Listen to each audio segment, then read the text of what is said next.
So happy today to have two trainers with us. Initially, we're going to have Freddie Molina, who's a financial coach with SparkPoint, talk with us about his programs that he offers. And Freddie has a career in finance that began as a consumer banker, and he worked with business and consumer clients to help them establish a banking relationship. He became a senior premier banker when he learned many banking system business underwriting guidelines and regulations. All of this knowledge has allowed him to educate and empower clients to understand when and how they can borrow and save money. He has a passion to educate in finance, and his own passion grew while he was working in the bank industry. And he volunteered to educate families of Searles Elementary School in Union City in partnership with SparkPoint Financial Services. And SparkPoint is a nonprofit program created by the United Way of the Bay Area. Recognizing the dire need to educate communities in personal finance, he pursued the opportunity to work closer with clients, individually and in group workshop settings for the City of Fremont's Family Resource Center, where he helps others build assets, eliminate their debt, and improve their credit so they can have a fair shot at getting ahead financially. Freddie, we're so happy that you're here with us today. Thank you so much for sharing your information, and look forward to hearing more about it. Thanks. Thank you so much for the introduction. Good morning, everyone. Again, my name is Freddie, SparkPoint Financial Coach. I'd like to introduce or present to you a few different resources here, one being the Fremont Family Resource Center. The Fremont Family Resource Center is the go-to place for a multitude of services and information assisting individuals and families. Whether it's housing, employment, mental health, immigration, childcare, rehabilitation, or benefits assistance, you will find it all conveniently located within two buildings at the Fremont Family Resource Center.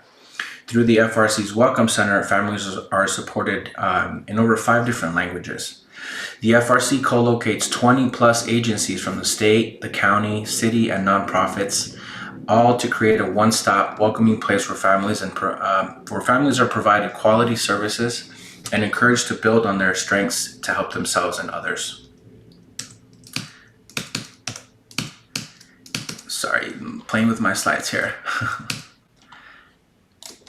So the FRC so they have a core team, and the FRC provides family support services, which include family support coordination, safety net programs, mental health therapy for adults, including those on CalWorks, and then also is where you'll find housed the SparkPoint program, which is a SparkPoint Financial Services, where we offer one-on-one coaching services to help our clients meet their goals. As Beth mentioned, increasing assets, decreasing debt, and increasing their credit scores. We provide workshops, classes, and we also provide free tax preparation through our VITA program. Through the SparkPoint Financial Services program, FRC staff assist families in building assets and becoming more economically self-sufficient. The program offers financial education, coaching, credit repair, and like I mentioned, free tax filing through the Volunteer Tax Assistance Program, also known as VITA. During the COVID-19 pandemic, we've been a beacon of support for local families, offering grab-and-go food services, cleaning supplies, diapers, and even PPE. What I want to present to you next is a very, very, very important resource. So through the City of Fremont's FRC, there was a recent partnership with the International Rescue Committee through CFE Fund in providing phone-based financial navigation services at no cost to all Alameda County residents through what's called the Financial Navigator Program. Financial navigators provide 30 to 40-minute phone sessions to help clients manage financial challenges and identify the best course of action to meet their financial needs. Financial navigators provide appropriate referrals to services and programs to address those needs. As previously mentioned, these sessions are free. All clients need to do is complete an interest form online. And you can either visit the link that you see there, the https finnav.org. It's a long one, or you could just simply take a picture of the QR code there. If clients do not have access to the internet, they can also call the FRC to have someone assist them in completing the interest form. A client must have a working phone number and email as they are sent the call summary at the end of the session, and that's where the resources are located. What happens during the session? A financial navigator will ask questions about the community members' concerns, and are provided the appropriate resources from rental assistance to food insecurity, unemployment, managing debt, and more.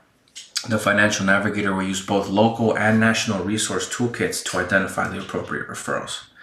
Unlike a financial coach who can provide advice and help a client create a personalized financial plan, a financial navigator simply provides I&R services. We inform and we refer.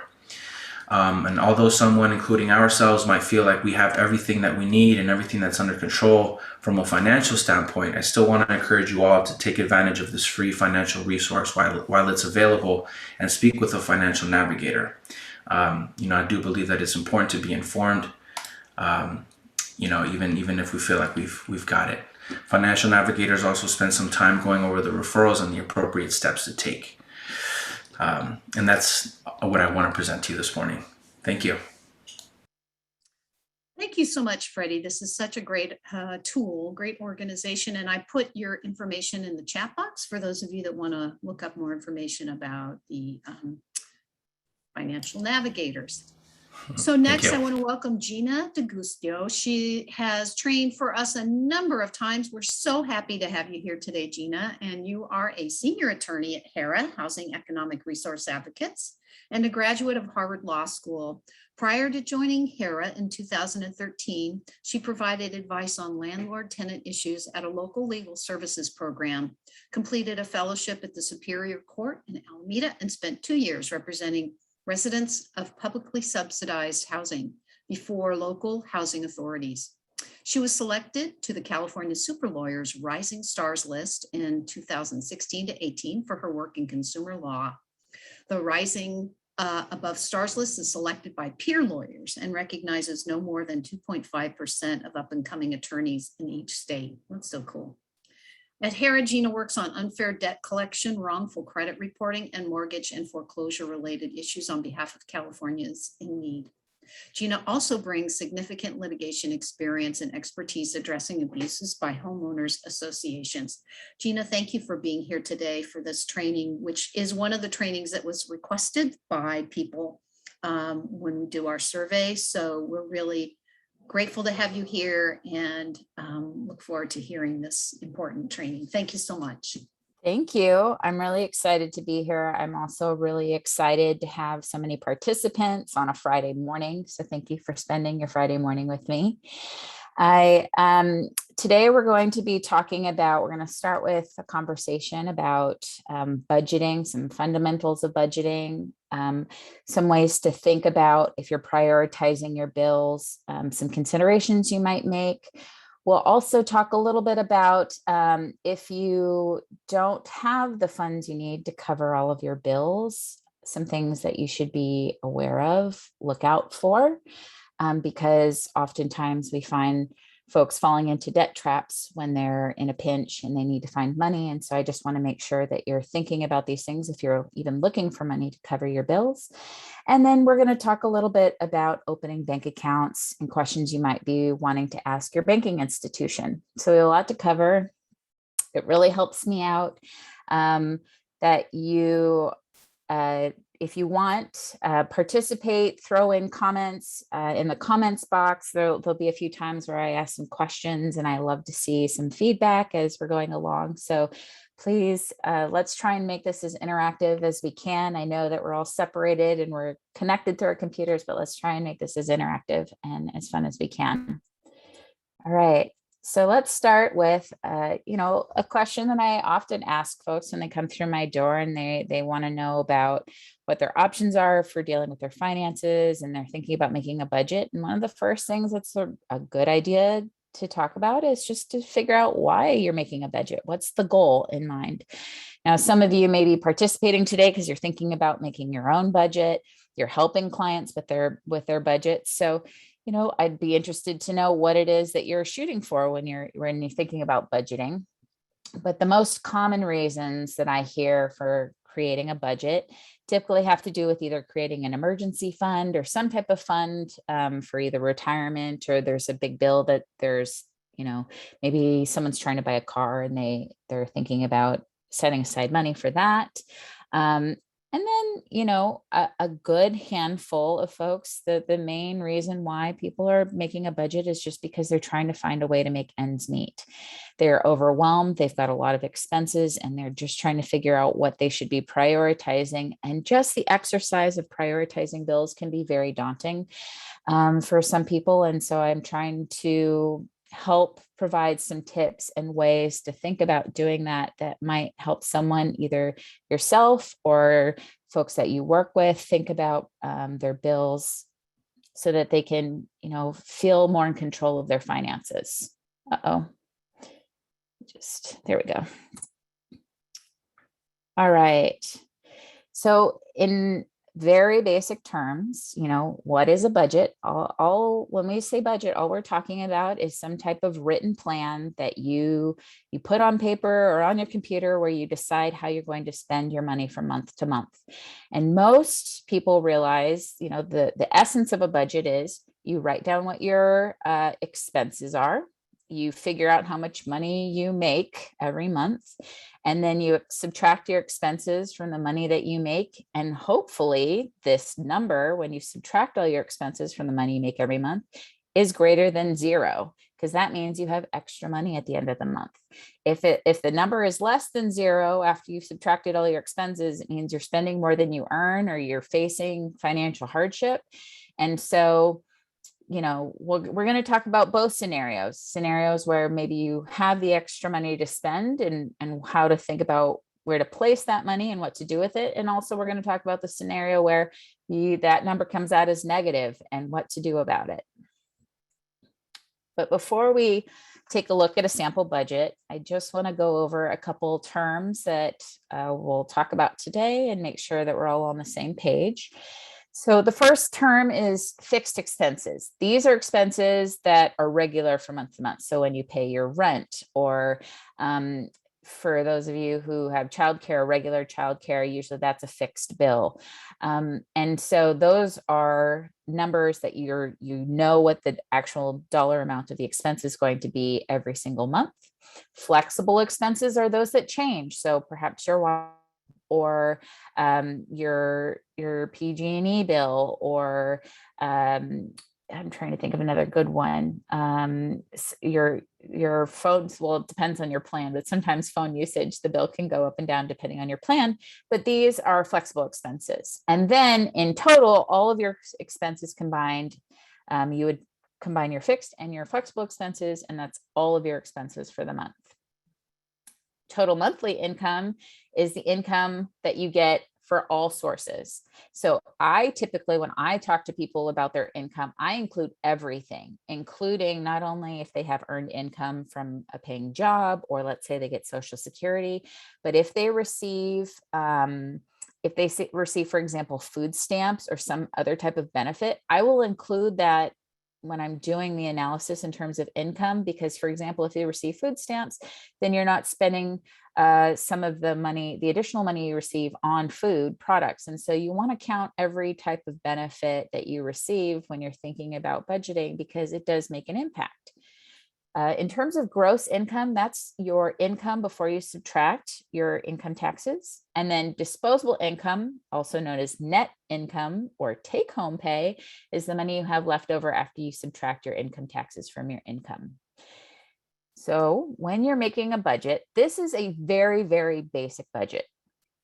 And the reason I put it up there is just to make the point. It doesn't have to be something extremely fancy. Some people prefer, there's a lot of really great online budgeting tools that people like to use depending on where you bank. Some banking institutions have online budgeting tools where they'll track how much money you're spending depending on the category.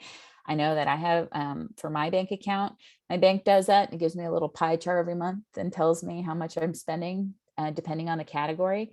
The point is, your budget is simply listing out your income and expenses. So when you're doing a budget, I recommend that you start with your net income. So that would be your take-home pay. And so the reason doing it that way is because really what you have to spend, what's disposable to you to pay for your bills, is what's left over after taxes. So it makes the most sense to start with your net pay. The other thing that I like about this budget as a concept is that the next line item down from after you list out your take-home pay is there's a line for savings. And it's not always realistic to be able to save every single month. But if you're in a position where you have the ability to save, I always like to encourage people to save and pay themselves first. Make it a goal to set aside and put money towards savings, and then allot money for other items if possible. Now, like I said, it's not always possible. If you're in a situation where you can't even pay for your basic necessities, maybe it's not possible, but I'd like it to be, for everybody to get to a point where eventually they reach this position where they have the benefit or the privilege of being able to set aside some extra money for savings. So I like this budget because it has the savings as the second line. And then the monthly expenses. Now, surprisingly or not surprisingly to some of you, because you may yourself have struggled with figuring out what your expenses are, but I find often when I talk to clients or people who come to my office and I talk to them about their budget and I ask them what they spend on something every month, most people really don't know the actual dollar amount, or it's really hard for them to figure out, or they have a ton of credit card debt and they just have no idea what the total payment is. And so I give a couple tips for figuring out what your expenses are. Your fixed expenses are the easiest ones to fill in terms of like the mortgage, or for example, your utilities. You could look up the bill. For something like food, you usually do an average of how much you spend per month. And then similarly with some of the other items like clothing or personal hygiene or entertainment or laundry or transportation, usually you have to take averages, and that's okay when you're budgeting. And then for things like credit cards, where maybe you've got a lot going on or you're not quite sure about what numbers or what you owe, the other good way, if you haven't opened up your bills, or you're not getting bills, or you're not sure, another good way to figure out what your monthly expenses are is to just pull your credit report and see what's there, see what items are listed as still outstanding, and that can help give you an idea of how much you owe. So oftentimes when I meet with clients and we're going through their budget, we'll pull their credit report and we'll figure out which debts they still have, roughly what the monthly payments are, so that we get a better idea of what their expenses are. Because the more accurate you can make these numbers, the more easily you can plan. It just helps you have a much more focused idea of where you need to be. So once you go through that exercise, on the left-hand side, you list out what your take-home pay is, you list out potentially what you're going to save, and then what you spend. And then at the very bottom, you have the remaining balance. Now, what we're going to talk about for the next few slides is, well, you know what you're spending and you know if you're saving currently, but ideally what you want to do is tinker with the numbers that are on the left and make a revised budget so that hopefully, if the remaining balance on the left is in the negative, you can tinker with the numbers to make a revised budget and eventually get to a position where the remaining balance has something there. And that means it's going towards savings, or you have more of a cushion. So that's really the basics of a budget, is figuring out what you got to spend every month, and then figuring out if there's things that you can tinker with so that the remaining balance at the end of the day is a positive number. So I still get questions, even with that explanation, I still get a lot of questions about, all right, but what should I be aiming for? I know how much I have to pay on my bills, and that's really all I know to do is just pay the bills as they come in. But what if I'm trying to plan on how I really should be allocating my money, or what I should aim for as a goal in spending my money? What should that be? And so that's why I like to bring up this 50-20-30 rule. It's not a cut and dry rule. It's not going to fit for everybody, but this is a very commonly cited rule about if you're trying to figure out how to reach your financial goals, and if you want to try and make room for savings in your budget, and if you really want to feel like you're well in control of your finances, this is a good aim. So what this rule says is that in an ideal world, you're spending 50% of your net income or your disposable income, meaning after taxes, on needs and obligations, 30% on wants, and you're storing away 20% towards savings. So needs are things that you need, that you have, that you need to have to live. You know, you need a roof over your head and a food in your belly. So those are things that are needs. Wants are things that you can survive without. They're kind of the extra things that keep us going. And quite frankly, some people say, I don't spend any money on wants, but at the end of the day, it's not realistic to be completely deprived of everything you want. Even if you can live without it, I would hope that we create some realistic goals so that, some of the extra things that you're looking for other than just your needs are being covered. So that's wants. It's things you can survive without. And then obligations are things that you have to pay because you owe someone, you've been ordered to, you have a court order, you pay child support, you owe creditors. Those are obligations. So really needs and then obligations, the first and the second category, those combined should be no more than 50% of your net income. And then again, wants 30%, although some people may cut down on that, and then 20% towards savings. Now, if you are spending more than 50% of your disposable income on needs and obligations, that's when you might consider either cutting down on, either your lifestyle, maybe you're paying for a place, a rental unit that's just really probably above your budget, although that feels like all of us these days, especially in the Bay Area.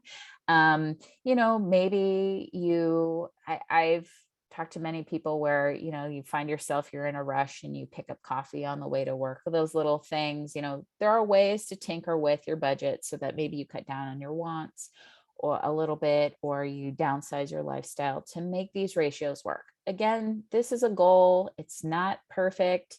But if you're talking to someone or you're thinking about what's an ideal way to try and divide up my budget, this is one metric.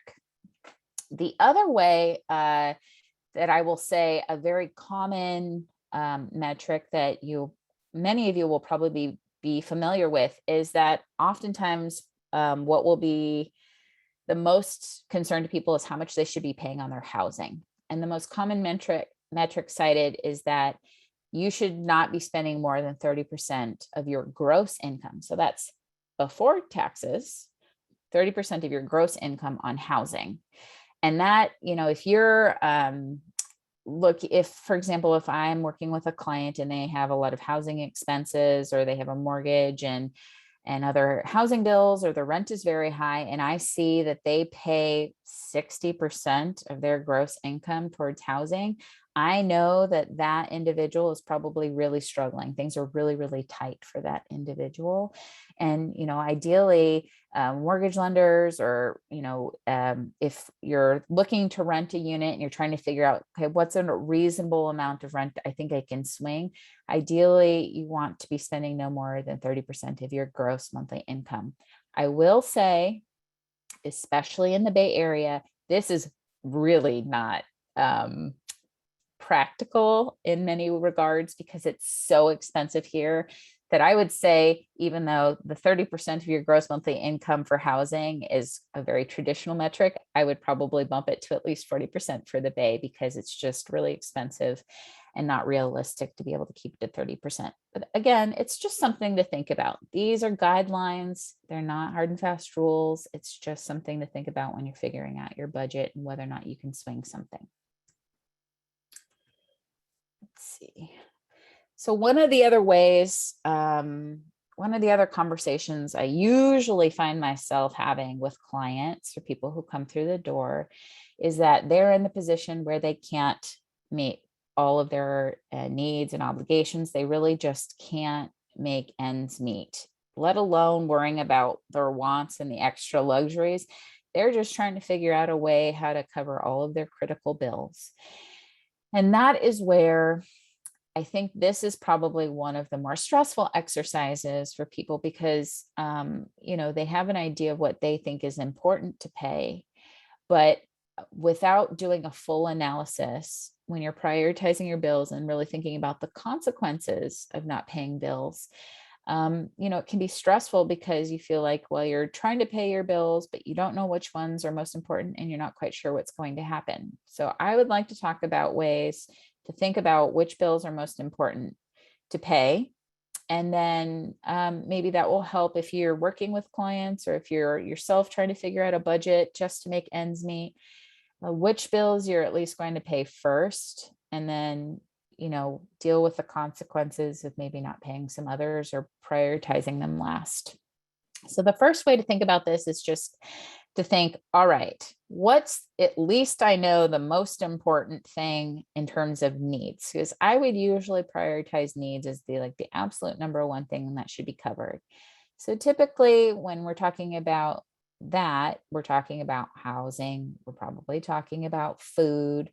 We may also be talking about transportation to get to work or things that allow you to keep your job. So it's really good to make a list of all of your expenses and then think, all right, why is this critical? How important is this in terms of my needs and obligations? And then as you get further and further out from that center of the circle, the priority circle, then you can start putting things that are less and less important. But this is still a little bit of a vague concept because, quite frankly, everybody thinks all their bills are the number one priority. So most people stick all their bills in the center of the bullseye. So what I like to do is while people are putting their different priority bills in the various categories where they're focusing what should be the number one thing to pay, I go through the exercise of saying, all right, let's go down the list and look at your bills and let's talk about what would be the consequences if you didn't pay that bill or if there was a delay in that bill.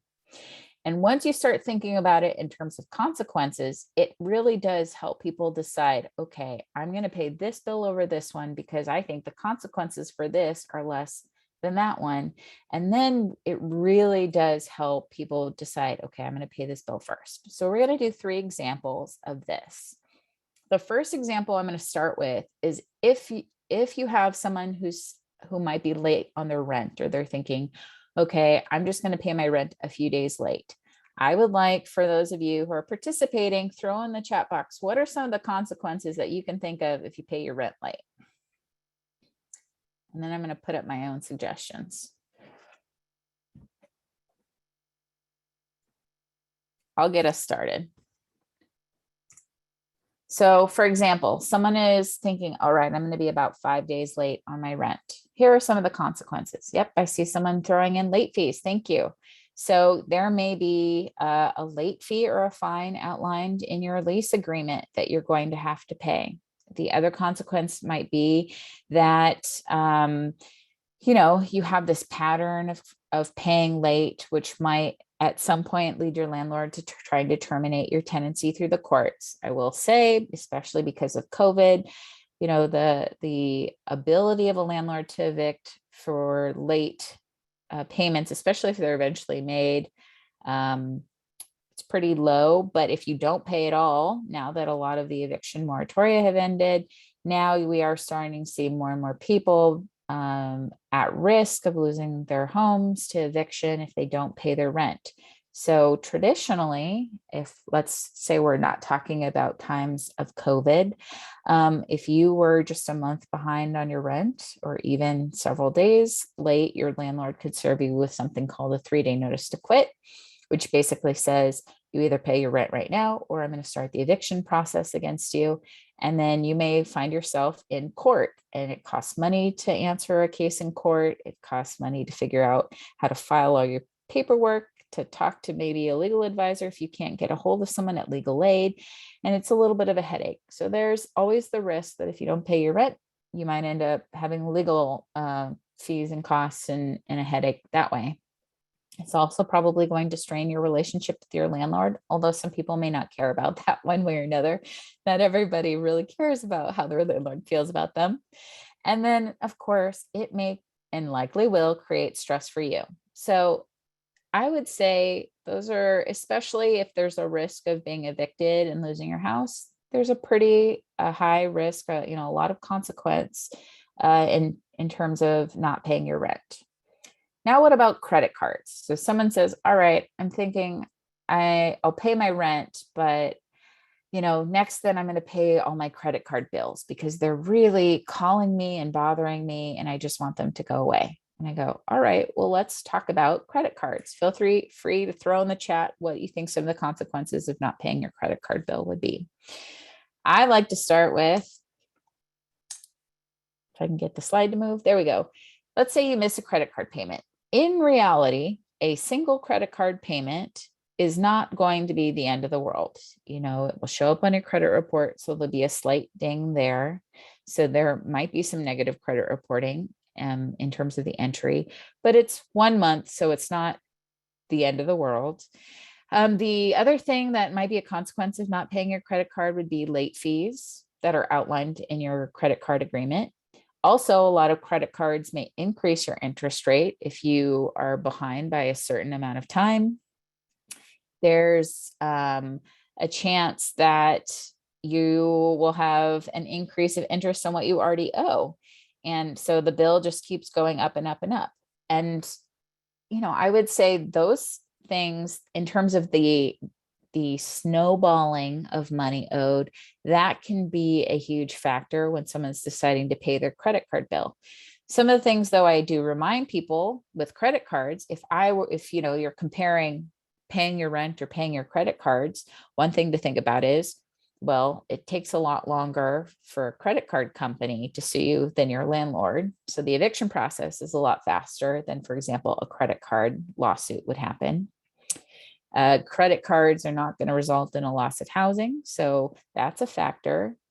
And at the end of the day, you probably can negotiate a repayment plan with your credit card or even try and figure out a way to improve your credit score. So if I were comparing the two, in my opinion, maybe I'd say, well, the consequences of a credit card are probably not as bad as my rent. And so I'm going to go with the rent.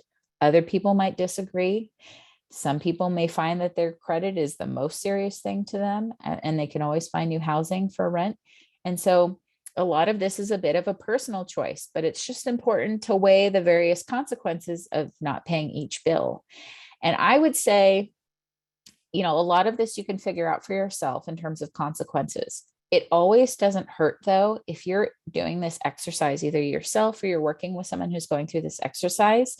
It can't hurt to either talk to a financial advisor, get some credit counseling, or even reach out and you can talk to one of the attorneys in our office, because an attorney, first of all, for example, like our office, we don't charge for our services. Legal aid doesn't charge for their services, but they can tell you what the legal consequences of not paying a particular bill on time would be.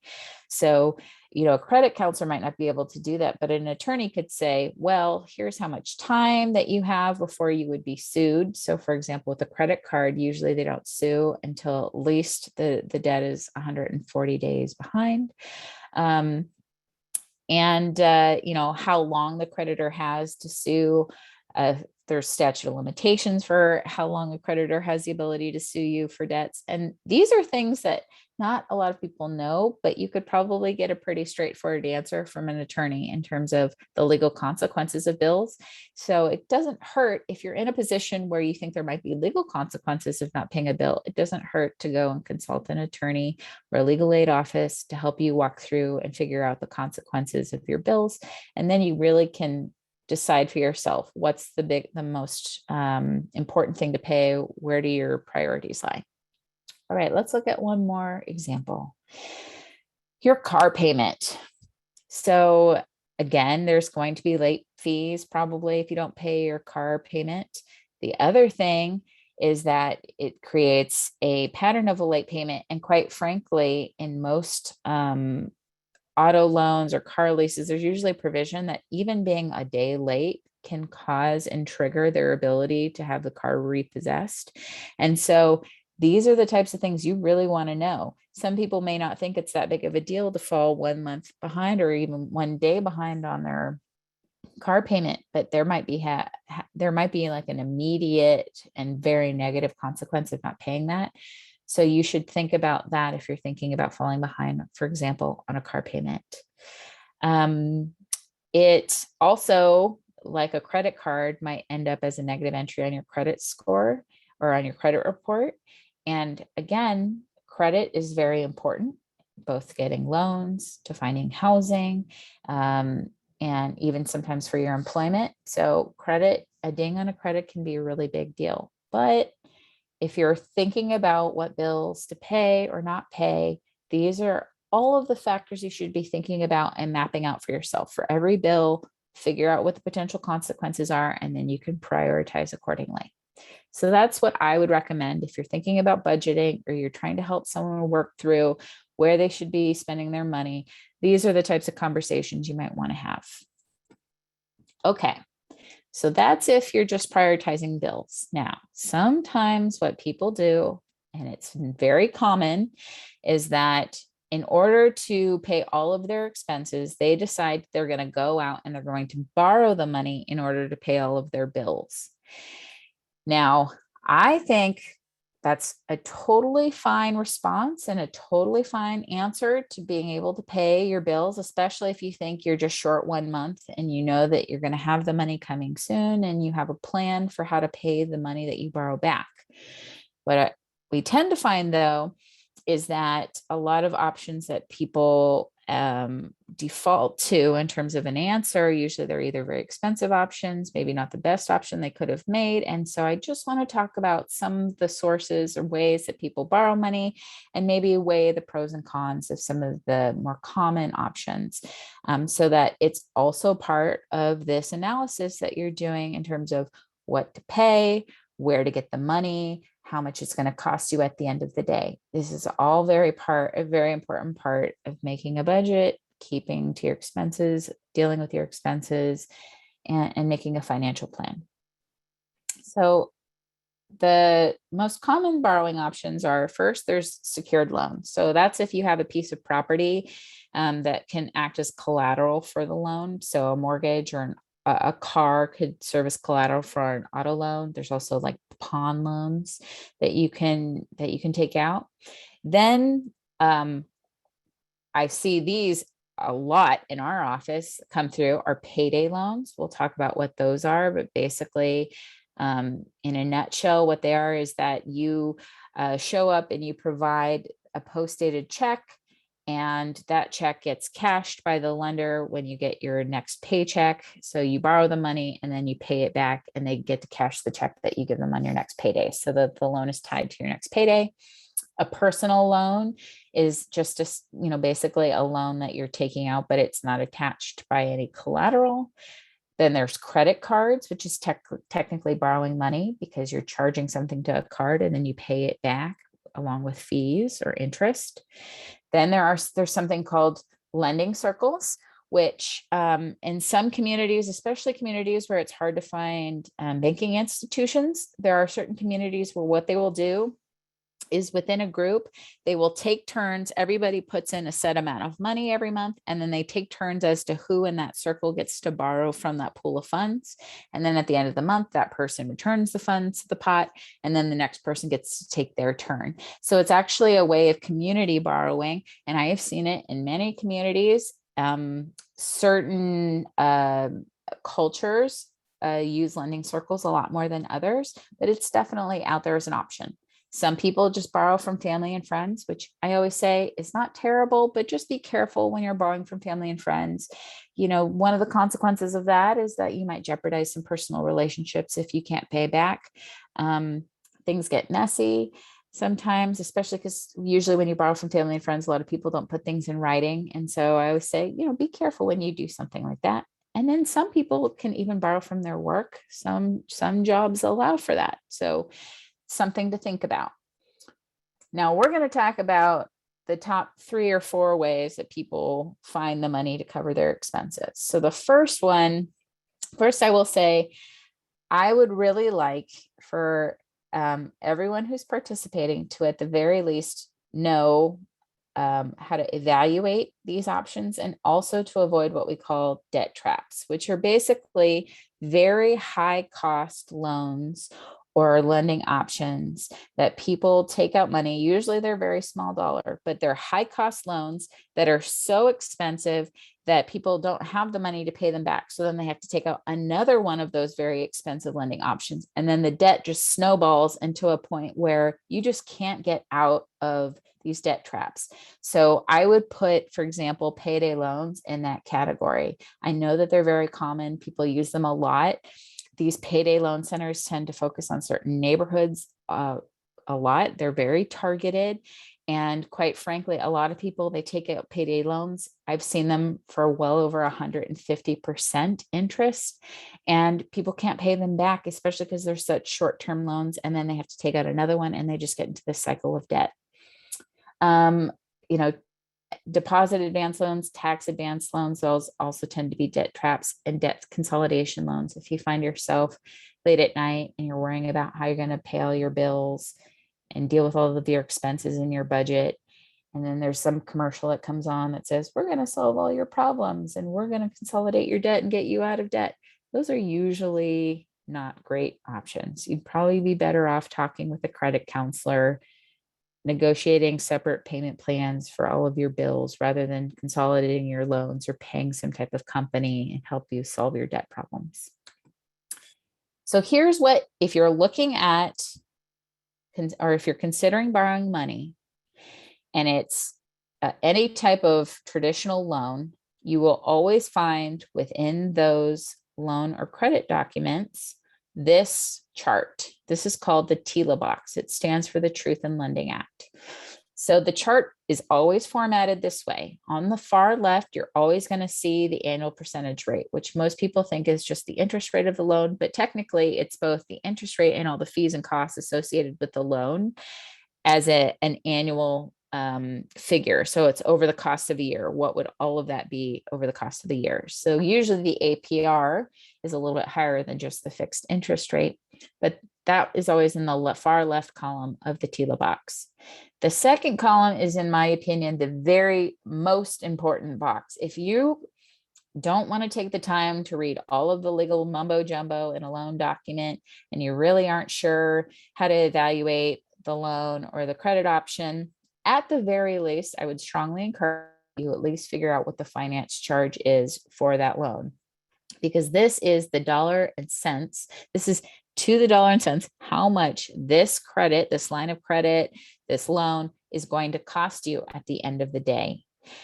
And so that number is really, really important, because if you suddenly realize, oh, if I borrow $100, it's going to cost me $56 in terms of as a finance charge, meaning I have to pay back not only the $100 I borrowed, but the extra $56. That's a lot of money to borrow $100.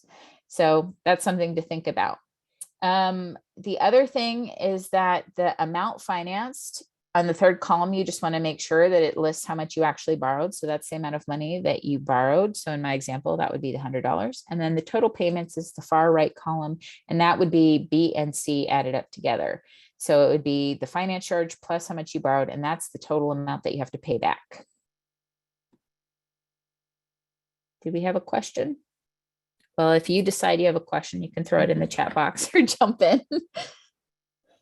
So I just, this is what you're looking for when you're trying to evaluate some type of loan in terms of really what this is going to cost you.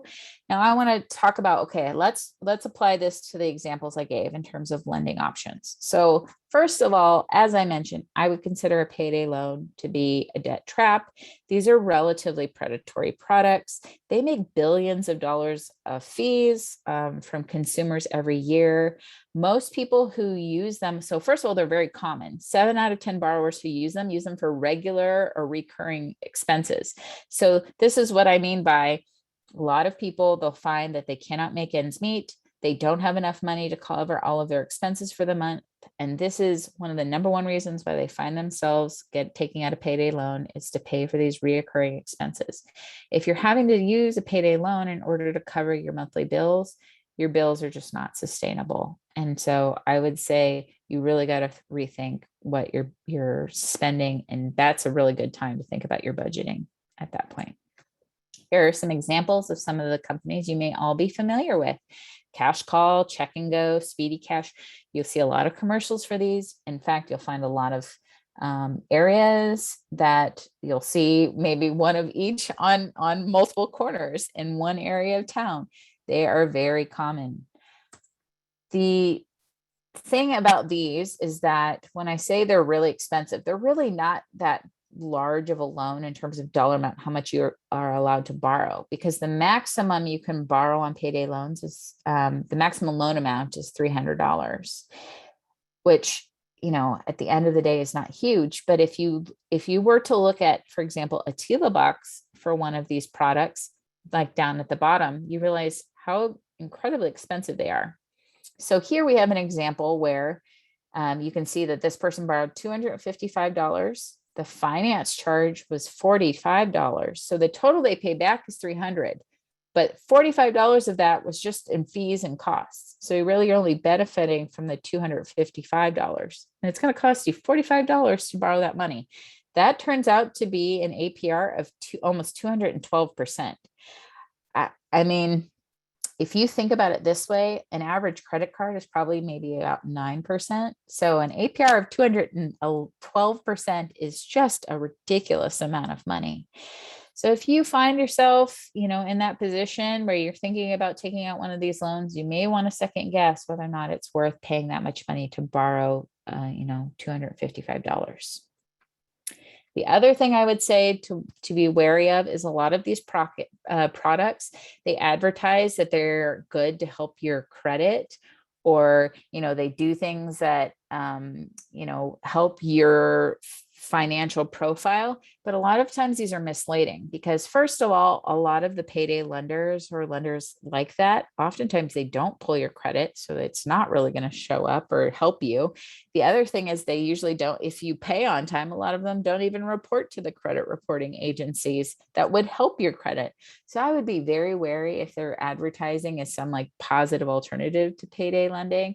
I would take a second guess, because there's been a lot of lenders who've falsely led people into taking out really expensive credit products that aren't going to help them at the end of the day. Then the next most common option other than payday loans I see is also personal installment loans, which are just loans that aren't secured by a piece of collateral. They're very similar to payday loans in a few ways. They're technically small dollar loans, but unlike payday loans, which are limited to about $300, personal installment loans are usually you see them more in like they're like a couple $1,000s. The other difference between payday loans and personal loans is that the payday loans, usually you pay within a very short amount of time. Usually it's within a couple weeks or a month. Personal installment loans usually have longer repayment periods. So usually you're talking about paying it back over the course of several months or even years. Payday loans, usually you're paying those back in one lump sum, for example, when you get your paycheck, whereas installment loans, you pay a portion back over several months or years, as I said. Payday loans, they usually don't check your credit, and personal installment loans, they usually do check your credit. Now, some people may say, well, the whole reason I'm doing a payday loan is because I have terrible credit and, they don't check my credit. So it seems like a better answer for me. And I said, well, that does make sense in terms of them not checking your credit. However, the reason why they're checking your credit is because they're seeing how risky you are as a borrower. And if you are a really, really risky borrower, the more risky you are as a borrower, the more they're going to charge you in terms of interest. The reason why payday loans are the most expensive option is because they don't check your credit, and because those are the riskiest borrowers. And so you pay the most money. If you are eligible to take out a personal loan as opposed to a payday loan, you're probably better off, because you'll probably find that the interest rates are slightly lower. They have to check more for credit worthiness. And so it's something to think about. Personal installment loans are not necessarily the cheapest option, but some of them, especially depending on where you borrow from, can be a solution. Let's see. I did see a question come in, and I will be answering questions at the end, so don't worry, I will get there. I just wanted to show an example of how two installment loans that you might be considering, they can have very different costs and terms. And it emphasizes the importance of really looking at documents if you're thinking about borrowing money. So here I have two example loans. They're both, you're borrowing the same amount of money, $2,500. On the left, you're paying back the $2,500 over 1 year. And on the right, you're paying back that money over 2 years. Now, some people would say, hey, I would rather have 2 years to pay back $2,500 as opposed to 1 year. But if you actually look at the chart, I don't know if anyone wants to volunteer, but who would select the loan on the left and how many would select the loan on the right based on what we've talked about in terms of the cost of the loan? Which of these two options would you probably want? Go ahead and throw it in the chat box. Yep. I'm starting to see answers come through. I have option number 1 or option on the left. Yes, I think if you were to look at these two products, you will realize the borrowing the money for $2,500 on the left will cost you $109 as a finance charge. But on the right, it's over $3,300 on the right. So the option on the right is 33 times as expensive as the option on the left. They seem relatively similar. You're borrowing the same amount of money. On the left, you are paying faster because you're only borrowing for a year, whereas on the right, it's 2 years, and the monthly payments are relatively the same. But if you look at how much money at the end of the day it's costing you, I think most people would say, yes, I would rather take the option on the left. It's much, much, much cheaper. So that's why I say always check the TILA box, look at the finance charge, compare the APR, because that will give you an idea of whether or not it's a really expensive loan option. So just a few other things about personal loans, and then I'm going to move on. Some of you, because I get this a lot, some of you may say, I went to go borrow money and I told them I just needed $1,000. And the lender said to me, well, I can't give you $1,000, but I can give you $2,600.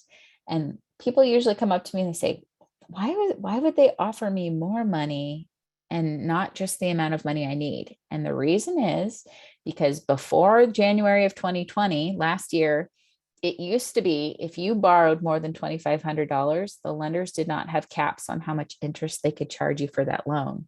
And so what used to happen very often is that lenders would push people into borrowing more money, not because they were being nice about it, but because they knew that they could charge a lot more money for borrowing that money rather than just sticking to, for example, the $1,000 that person actually needed. So think about that. If a lender is offering you more money than you're asking for, there might be a reason for it, and just pay attention to those dynamics. All right. The third, well, actually, this may actually be the number one way that people cover their bills, is that they rely on credit cards. So I just wanted to cover credit cards really quickly.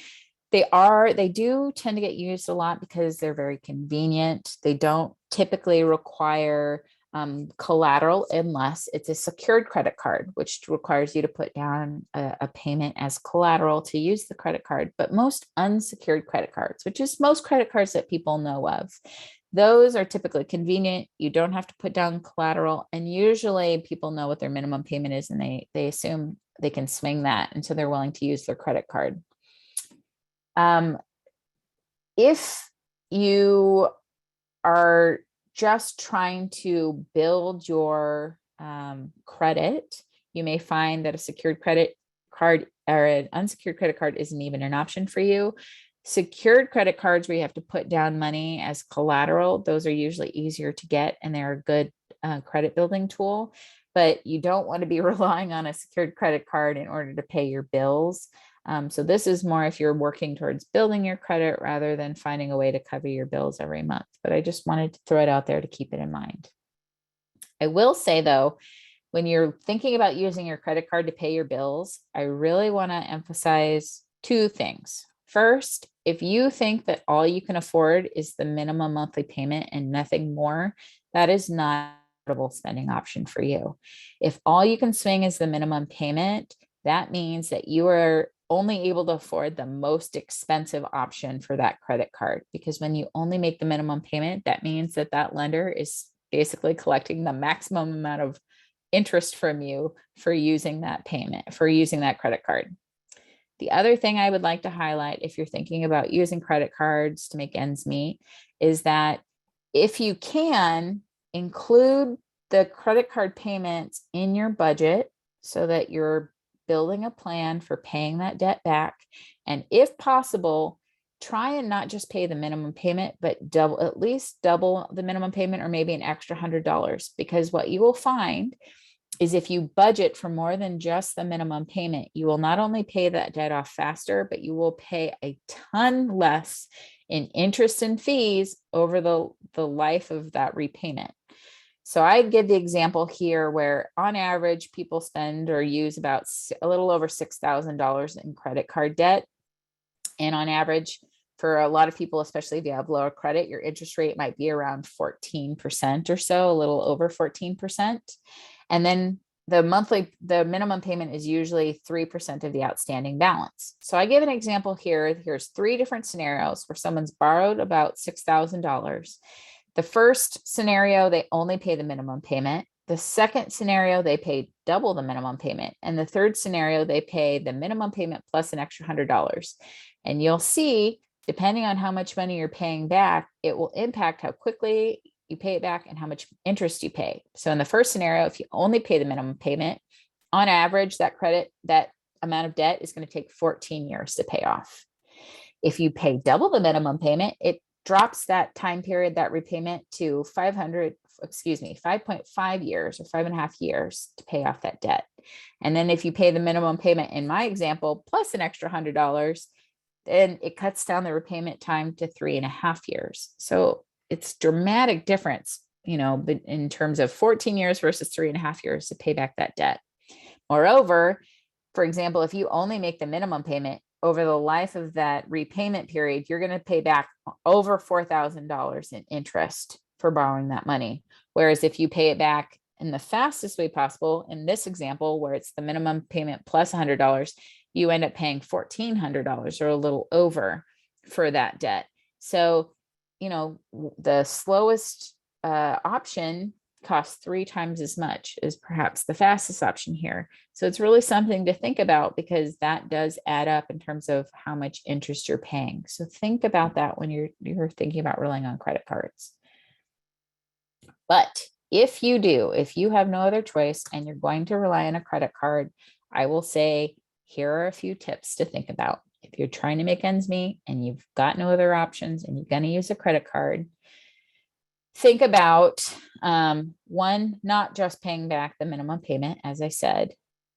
If it's a question between paying the credit card at all or the minimum payment, pay the minimum payment, because if you pay the minimum payment, you're at least showing that you're paying your bills and it's not going to ding your credit, as opposed to if you don't pay the credit card, that will hurt your credit. So if it's between those two choices, at least make the minimum payment. If you have several delinquent credit cards, it's better to bring as many of those cards current as possible rather than just paying a little bit to all of your cards. I can't tell you how many times I have someone who comes in my office, they say, I've got 3 credit cards. I'm delinquent on all of them. So I paid $20 to each card to show them that I made a good faith payment towards my bills, and so that it'll keep them happy. And I have to tell them, it's more important to have as few delinquent cards as possible. So it might be better to take that money and pay and bring at least one of those cards current, and then work on fixing the other 2 as you go. Because if you just pay a little bit of money towards all of your creditors, no one's going to be happy. You're still behind on all of them. They're all going to be hitting your credit, and it's really not doing you as much of a benefit as if you at least bring 1 or 2 of them current. And then the last piece of advice would be, if you're going to be spending and using credit cards, try and pay down the higher interest rate cards first, because that will save you money in terms of fees and interest in the long haul. All right, we're almost through with our common options for borrowing. I do want to highlight one thing, which is overdraft. So sometimes what people do, it's not so much that they go out and if they can't pay their bills, they go out and they borrow money. Sometimes what some people do is that they just rely on overdraft to help them get by. So what overdraft is if you make a purchase, for example, with your debit card, or if you cut a check, and you use one of those products to make a payment, but you don't have enough money in your account to cover the bill, then that's what is considered overdraft. It's where you basically try and pull more money out of your account than you actually have. So in this example that I have here, someone tries to use her debit card for $124 worth of groceries. The transaction goes through. She's able to walk away with her groceries. However, she doesn't realize that in her bank account, she only had $100, and now her bank's going to charge her $35 for an overdraft fee because she tried to pull out more than she actually had. So a few things to think about. It's very common. Most big banks charge about $35 or more for overdrafting. They make tons of money on overdraft fees. I see so many bank statements for people, they think they have the money in their account, or they're not sure when the bank counts their check from their paycheck. And so they end up spending more money than they think is in the account, or they just don't have it. And they spend a ton of money on overdraft every month. It's just wasted money, quite frankly. It is such a prevalent practice for banks to make money off of overdraft fees that they make over $24 billion a year in overdraft fees. It's a huge market. So just be aware, it is a very common thing, and it adds up. What most people don't realize is, because some banks, what they try and do is say, oh, we have overdraft protection, or we're going to help you. But most people don't realize is really how overdraft works. And it doesn't necessarily have to work in the way you think it does.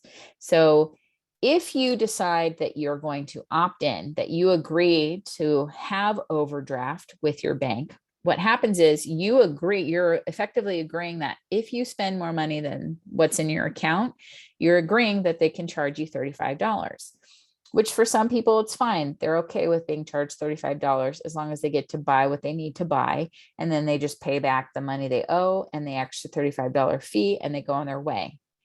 Some people would say, I would rather, if I go and I'm buying groceries and I don't have enough money in my account, I would rather have my card be rejected and not be able to walk away with the groceries and know that I just didn't have the money and not pay the fee. If that is you, where you would rather just have the transaction rejected rather than paying a fee and having the transaction go through, then you might think that you would want to revoke your consent and not opt in to participating in overdraft. So you have a right. You don't have to pay for overdraft fees. You can arrange it so that your bank just simply rejects the transaction versus lets it go through and then charges you a fee. So if you're trying to avoid them and you just really only want to be spending what you can and what's in your account, then you should probably think about canceling overdraft if you've already consented to it, or just not opting in if you haven't already.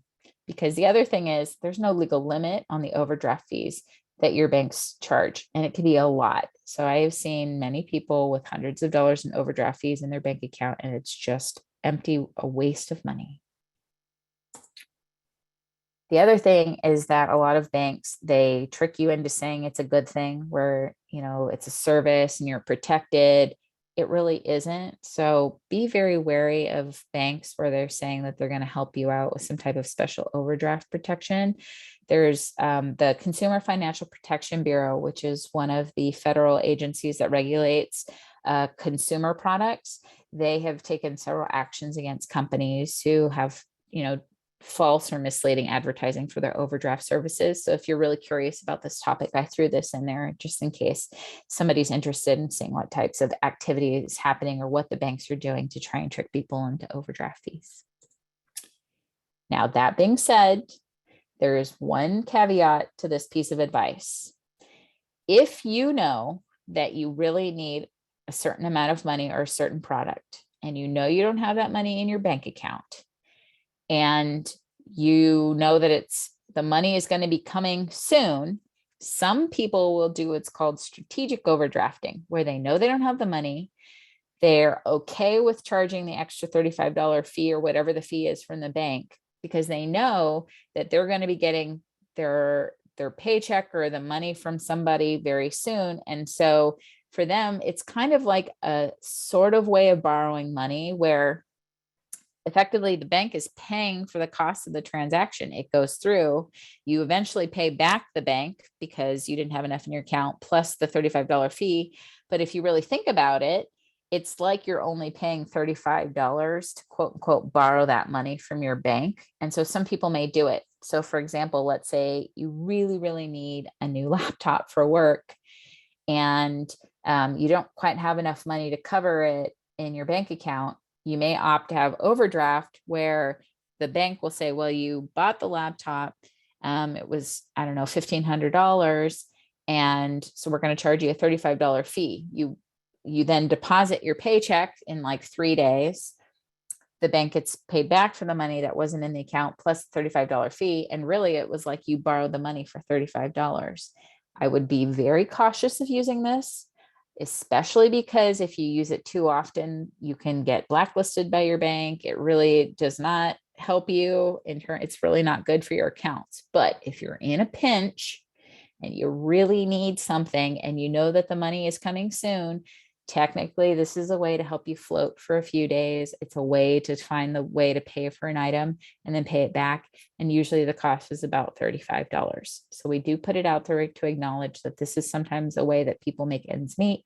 I just want to highlight the pros and cons of doing it. I would be very, very careful if you're going to use overdraft as some type of payment method. And just to remind you, you do have the right to revoke or cancel overdraft at any time. If you're trying to avoid overdraft fees, just, pay attention to what's available in your account balance. That really will help you avoid any unnecessary fees. Ask your bank if they have alternatives to overdraft, because sometimes some banks, they'll allow you to connect your savings and your checking account. So instead of charging a fee, if you don't have enough money in your checking account, they pull it from your savings account. And so there's a way to avoid the fee that way. And then if you think that there's been some type of error, or you revoked your consent and something still went wrong, you can make a complaint to the Consumer Financial Protection Bureau. That's the CFPB.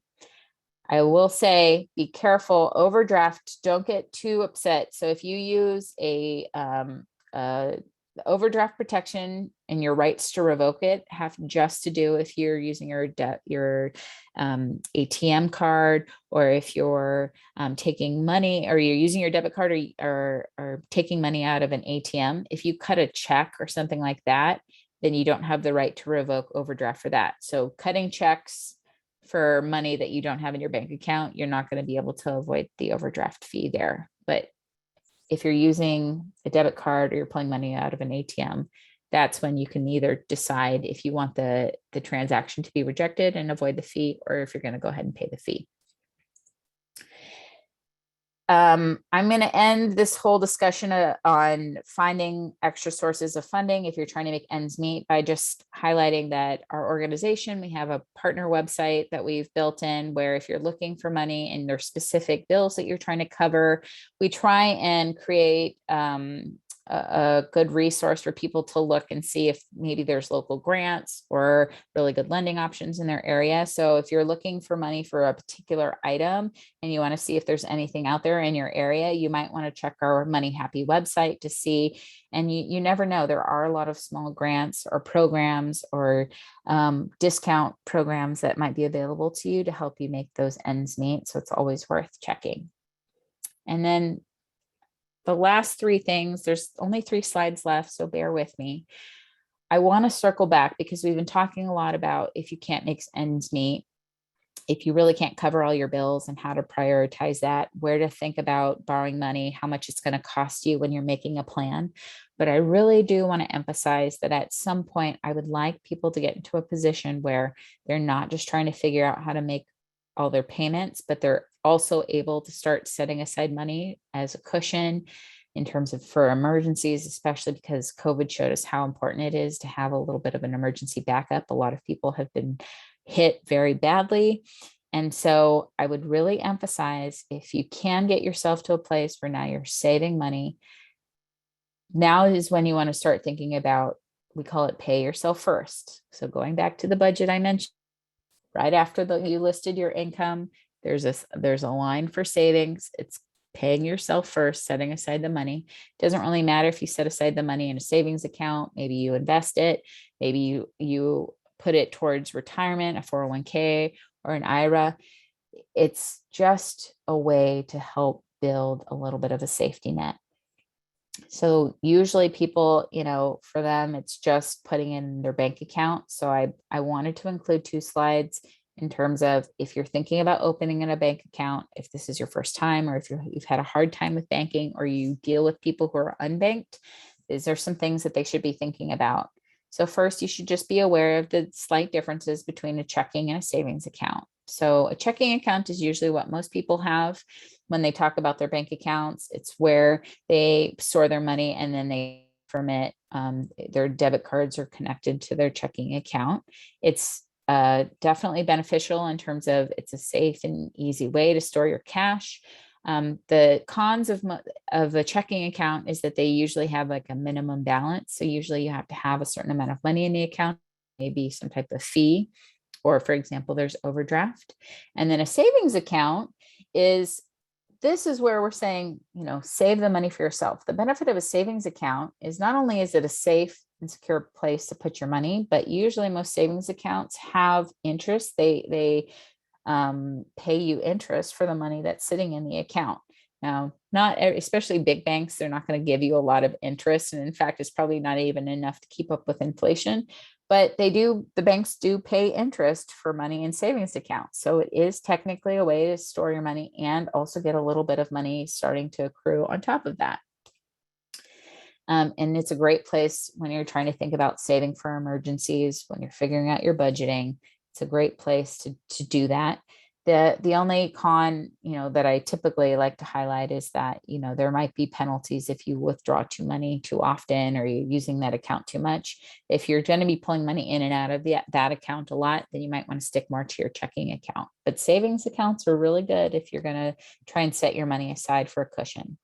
And typically just to open an account, you just need, money, an ID, either a social security number or an ITIN number. And then usually what they will do is they will pull, banks have their own version of a credit report, and they just want to make sure that you don't have some type of like negative account somewhere else. If you have a history of charging too many overdraft fees, or you close out accounts when there's a negative balance, that will probably show up on these credit reports. And so you might have a harder time opening an account. And if you ever find yourself in that situation where you've quote unquote been blacklisted for an account, please contact our office. There are ways of dealing with it, so don't panic. And finally, here are some really good questions to ask if you're thinking about opening up a bank account. You figured out that you have some money in your budget, you're setting it aside for savings, and now you want to know that you're putting your money in a place that fits for you. Here are some good questions. First one being, is there a minimum balance requirement for this account? Is it, you don't want to pay a monthly fee just to use some type of service. The other really important question is, how soon is your money available after you deposited it? This gets back to my point about the clients who have a lot of overdraft fees. Sometimes they think they've put money in their account, but they don't realize that the bank doesn't count their money, or it's not available to them for till the next business day. So maybe they deposited on a Friday. They think they have money to spend that weekend, but really the money's not available until Monday. And so it's really important to know how soon, what's the bank's policy in making funds available to you. The other thing is that you may want to find out if you need to open up both a checking and a savings account, or if you can just have one or the other. You're going to want to know if there's a limit to how much you can withdraw from the accounts every month. You will want to know about fees that are associated with that account, both in terms of savings, or if there's fees associated with debit cards or cutting checks, anything like that. Another big factor for a lot of people, especially these days, is if the institution offers online banking. Not every institution has a great online banking platform, and that makes a big difference. And then another huge one is, are there fees associated with ATM withdrawals? If you need to borrow money, and let's say you only borrow from a local credit union, are there ATMs? If you're traveling, are there ATMs you can use that don't have associated fees? Or how much money is it going to cost you to use an ATM somewhere that you don't have easy access to an ATM from your particular banking institution? So these are all really important questions to ask. And again, I'm hoping that all of you get to a place with you and with your clients where you're working through your budget, you're figuring out your expenses, and you finally get to a place where you're able to have this list of questions in mind, that you have the money that you can actually set aside and put towards savings. So I'm going to answer some questions because I want to make sure I get to everybody before we go. So please, if you have questions, please pop them in the chat box. This last slide is a list of the services we provide at our office. As I mentioned before, all of our services are free, with the exception of estate planning. We do wills and trusts, but those are on a sliding scale depending on your income. So if you're very low income, then usually you get very, very affordable, low cost estate plans. And if you're higher earning, then it's a little bit more. But you can do an initial intake with the office, and you can find out how much it would cost, and you can decide if you want to do it. All of our other services, everything from debt collection or credit reporting, financial product questions, all of that, all the staff are attorneys, and we don't charge for our services. So I strongly recommend, if you want to talk to someone one-on-one about your particular situation, feel free to call our phone number. It's at the bottom of the slide. Our intake extension is 300, and you can set up an appointment to talk with an attorney, and we're happy to talk to you. Okay. This is great, Gina. Thank you so much. I'm looking to see people. You can put your questions in the chat. I'm going to scroll up and see, because I know I saw a few come through, and I want to make sure. Yeah. Raise your hand. I had a question about credit unions. I don't know if you covered that, Gina. I had to go tend to something for a second, but just credit unions versus regular banks. Excellent question. So the main difference between credit unions and banks is that banks are beholden to investors, whereas credit unions are, when you join a credit union, you become part of that membership. So whereas banks, all of their profits go towards investors, credit unions, the profits are supposed to trickle back down to the membership. So typically you will find with a credit union, for example, that their fees that they charge are less for the members than the big banks will charge, because again, the profits, that's the way that profits get shared amongst the membership, is that they have lower fees. Typically their interest rates are a little bit better than a bank. You, in order to be part of a credit union, you have to be in some type of membership, and you have to be related in some way. So that's why you see, for example, you'll see Cisco credit union. So you have to live, within San Francisco, or it's a regional thing. Or you'll see, for example, the police credit union. So you either have to be in law enforcement or a law enforcement family. And so usually you have to have some type of tie to a community, and then you become part of that membership and that credit union. But in terms of functionality, they're very, very similar. They both are they're both banking institutions in terms of they both provide loans. They both usually have ATM. Like big banks normally have their own ATMs, whereas credit unions, because they're small, they usually join a co-op. In the United States, there's lots of credit unions, and a lot of them will sign up and they'll work together, and they will allow members from other credit unions to use their ATMs, so that there's a way, if you have a credit union, there's a way to access your money from ATMs, wherever you're traveling within the United States. But in terms of like ability to borrow money, savings and checking accounts, all of your banking needs, they're very, very similar between the two. Credit unions just have a little bit more of a local base. They tend to be just a little bit more beneficial in terms of rates for people, but they're very, very similar. Not a plug for this particular credit union, but I'm a member of Provident Credit Union, and they have like 4 C's. There's lots of nonprofits. You can check probably with your HR department to find out which credit unions you guys might be affiliated with, that you can, Ross Stores, Easter Seals. Yeah, I really like working with credit unions. And usually you get a little bit more of a personal touch. A lot of times you even see the same person, with big banks, you never know really who you're going to meet. You don't recognize anybody. Credit unions, you tend to see the same people. It is locally based. And like I said, there's slightly better rates. So I do think that credit unions are a really solid option for people. Yeah, great. Thank you. Mhm. I see someone says, I'd like to pay off student loans, have a vacation fund, an emergency fund, preparing for retirement, and mainly not living from paycheck to paycheck. That's fantastic. That means you're where I would hope to see somebody where you've got a lot of goals and you're in a position where you have the ability to maybe set aside for those goals. That's fantastic. Let's see, it says, what are your recommendations regarding borrowing money from your life insurance policy and what are the repercussions? So it really kind of depends on the actual policy that you take out. And so if you have a question about your individual life insurance policy and you want to talk it through with someone, this is a good example of a situation where I would say, go ahead and give Hera a call. Let us take a look at your policy and let's take a look at it together, because the consequences will depend on the policy. And so you would want to know specifically for you, if you're weighing your options. So I would say that is something that I'd be happy to sit down and take a look at and talk about in terms of your finances.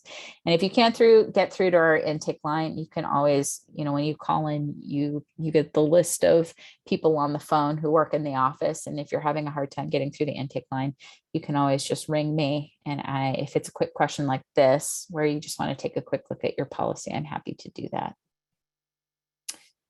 Okay, I see. What does the minimum payment also apply to store credit cards? Yes, across the board, credit card is a credit card. So minimum payment for a store credit card, same thing as like if you were to take out one from a traditional banking institution. That's a very good question.